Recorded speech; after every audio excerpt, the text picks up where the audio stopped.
One, that degree you've nearly finished but desperately want to quit. Carry on. Growing up, my dad drummed the same message into me over and over again: get your qualifications. Honestly, it pissed me off.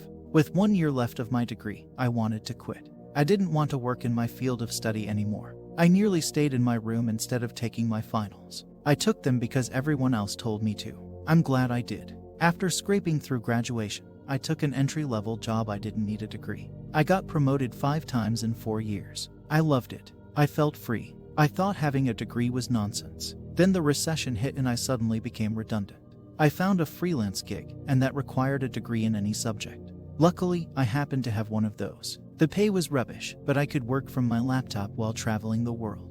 Now I'm doing what I really love, working for myself in the spirituality field. I don't specifically need my degree for this, but it's without a doubt relevant enough to boost my credentials in a really nice way. I hate to say it, but my dad was somewhat right that getting a degree opens extra doors. I'm glad I didn't quit. I still don't believe you need a degree to actually be successful. This brings me to start a business, blog, or side hustle. Start something. Anything you start at 20 will either have grown massively by the time you're 30, or you'll have been there and done it, and you'll have learned valuable lessons you can apply to something else later. 3. Don't be afraid when reality doesn't match what you thought it would look like.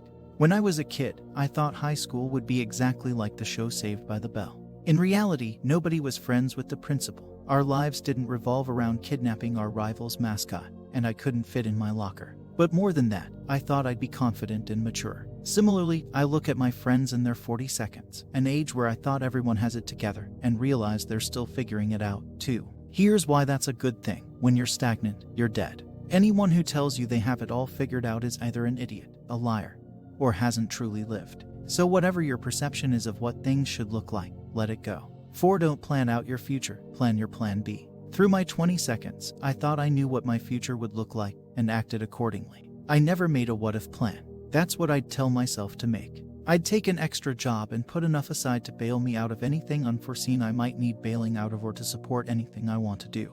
5. Authenticity is difficult. Staying true to your beliefs, morals, and values can be incredibly challenging in a world that becomes increasingly focused on profiting off the similarities of the masses. Standing out becomes not only a radical act, but can damage your social standing, which may in turn damage your livelihood. Recognize that you may have to, under certain circumstances, make a trade-off between sticking to your guns and just surviving.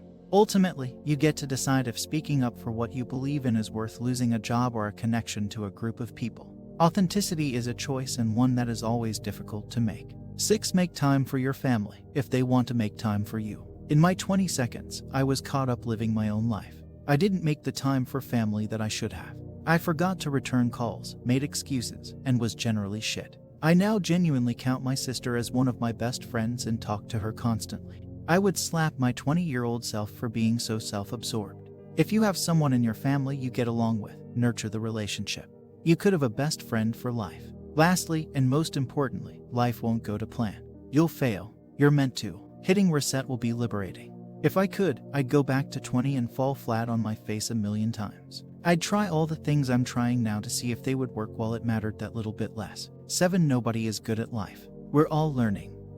#winning is not a real thing. It's not growth or true success. Knowing yourself is. Don't ignore your flaws, but do get curious. Nobody likes you more just because your Facebook is filled with photoshopped selfies and check-ins at cool places.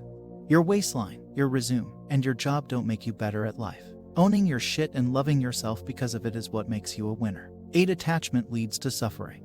We all live in a fast-paced world and get bombarded with material possessions everywhere we go. What I've learned the hard way is that if you attach yourself to a certain lifestyle or a person, you will inevitably suffer. The reason for that is very simple. Everything is temporary, and you need to learn to let go. The paradox is that the less you care about what you're going to lose, the more abundance you'll have in your life.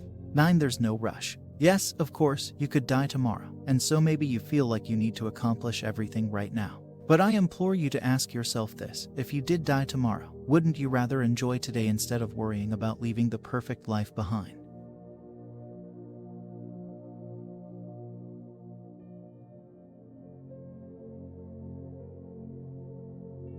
Don't be in a hurry to get through life and check things off of some imaginary list just to check off the next one without pausing to soak in the moment of glory following the accomplishment. Slow down. 10. Find your tribe. Just because you were friends as teenagers or in college doesn't mean you need to stay as close. As you develop into your true self, you'll align with people who mirror that. Transition can be lonely, but you're more likely to find real friends if you're your real self. Nothing good happens after 1 a.m., and nothing good comes from drinking alcohol in the form of a shot. They say that your 20s are for defining and your 30s are for refining. I couldn't be more excited to see what the next decade brings. So here's the takeaway. No matter where you are, it's never too late to learn from your past and embrace your potential. 11. Being emotionally strong.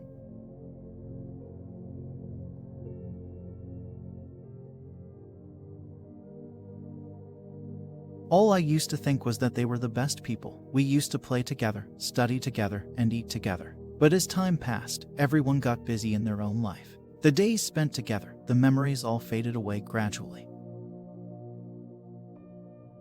Every time I changed school, I used to cry a lot thinking that I won't be able to see my friends anymore. These years I realized that life goes on, and we need to move along with the time, neither back nor forward. 12. Compressing your social life. This point is a bit related to the previous one.